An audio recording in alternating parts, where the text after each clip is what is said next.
All right, are you looking for a whole bunch of stuff, whether it's in your garage or in your basement or in your bedroom closet? Do you have too much stuff? Well, of course, we all know that spring is a great time to declutter. But before tossing your old clothes and household items, experts say it's crucial to think about where the stuff will end up. Get a load of this. Canadians throw out 12 kilograms of textiles per person every year. Now, much of that can be reused or recycled. So let's help you get rid of your stuff the right way. Let's go to Dominique Gené, recently penned a piece for the Globe and Mail on the subject. Dominique, welcome to the program. Hi, thank you for having me. So why don't you tell me why you wanted to write this? There must be some personal experience here that led you to write about decluttering. Well, it was a bit of both. Well, it was an assignment while I was doing a fellowship at the Globe and Mail, but also as someone that I feel like I'm a bit of a hoarder, I also wanted to get those tips for myself so I can declutter my home and my closet, because I do place a lot of sentimental value on items that I should probably throw away. So the sentimental values, huh? I think that goes like to the, what was her name again? Mary Kondo, does this spark joy, right? Yes, right? Exactly. Unfortunately, there's too many things where I don't know if it sparks joy, but it gives me a sentimental feeling and I can't let go. So how do you tackle, first things first, how do you deal with that? How do you deal with the sentimental feelings we get and sort of detaching ourselves from stuff?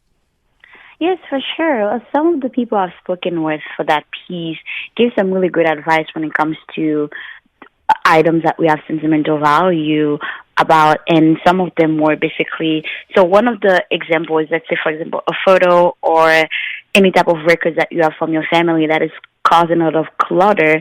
And one of the advice was that to start digitizing things as a way to, minimize the clutter it's creating, especially because it's paper, especially because it's affecting the planet and you hoarding all of that in your home. It's to start digitizing. You still get to hold on to the memory and to that record, but you can also contribute to these records and donate them to museum or the archives that will use them as a way to continue and keeping the legacy of whoever that record is about alive, and other things as well, like gifts, and which usually include clothing.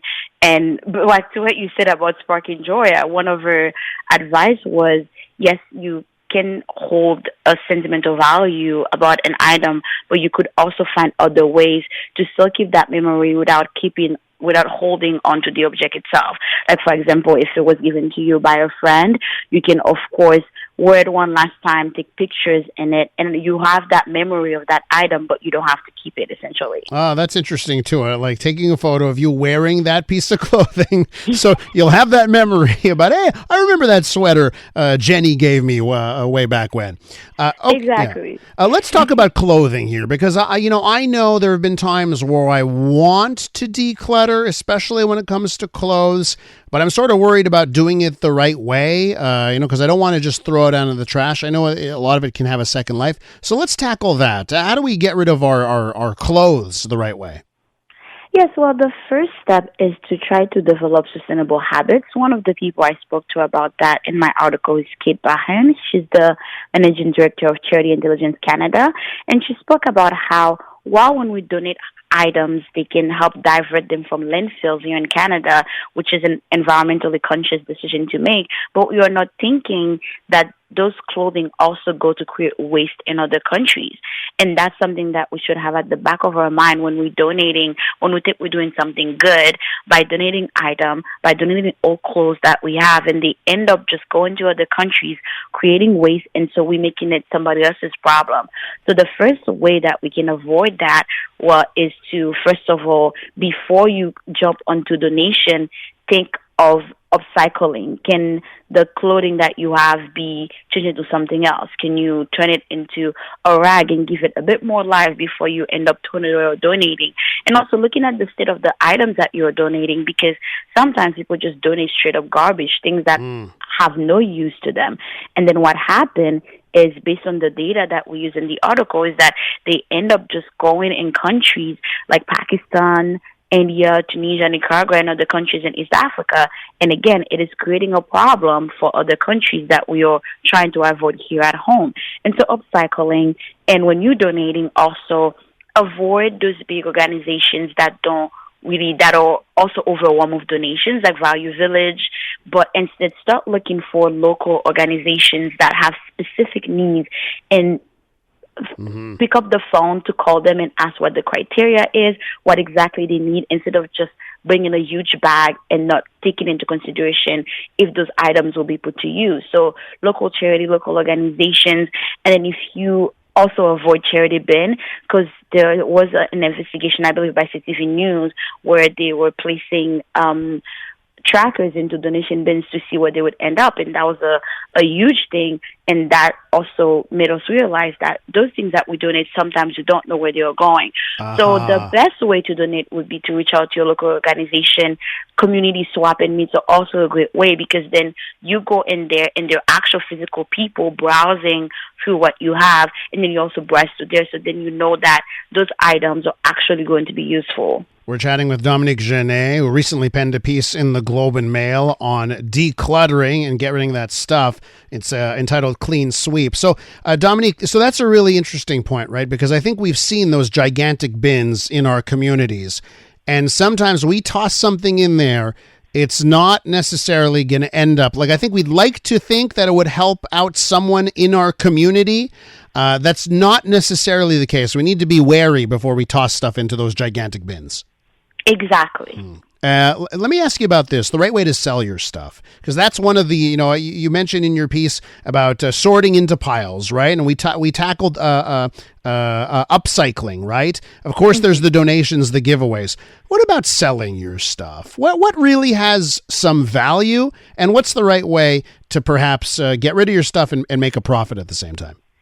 Yes, I think the first thing is to be realistic, because first thing, you're donating things that have been put to use before. And so you have to know that you're probably not going to sell them at the full price. That's the first thing. And then also just be honest about the nature of the item. Is it usable? Is it very good? Like, there's some apps like eBay have those qualifications, like very good, like new, old, and things like that. Just have those criteria. And then there are also some community apps as well that sort of do the same function of having a community swap, of having a garage sale. And what they do is that there's one of them that we featured in the article called Next Door Canada. And what it does is that it lets you know who in your community is having a garage sale that's selling things. So then you're able to sort of, it's like having a garage sale, but doing it through an app, because it allows you to look for people within your community, within your neighborhood, that have things that they are selling. And so really it's about just, again, I would say avoid huge market and focusing on community-based app, community-based organizations that when you're selling items, like Facebook Marketplace, for example, allows you to see people in the approximate area that you're in. So if I want to buy, let's say I want to buy a new shirt or something, I can just go on Facebook Marketplace and see who has a shirt that I can buy, and then also looking at the condition. So you can make a profit, but you also have to know that you probably it won't be a huge sale, and sometimes items will probably be on your Carrot app or on your Facebook Marketplace for a while, because it is not one and done. You always know you're going to make a profit. It's more of a step-by-step process of trying to get rid of things, and instead of upcycling or donating, you know that they are good enough to be sold. You sell them at a reasonable price. Well, I tell you, I love the focus on the neighborhood. And one thing I'll say, whether it's on an app like Nextdoor or even like local Facebook groups, like I see the neighborhood Facebook groups where people are certainly trying to help out others at times, right, with extra items. And I always love when people connect in the community and declutter at the same time. Dominique, I have to leave it there. I want to thank you so much for coming on. Of course. Thank you for having me. Dominique Gené just wrote a piece in the Globe and Mail about decluttering. It's called Clean Sweep.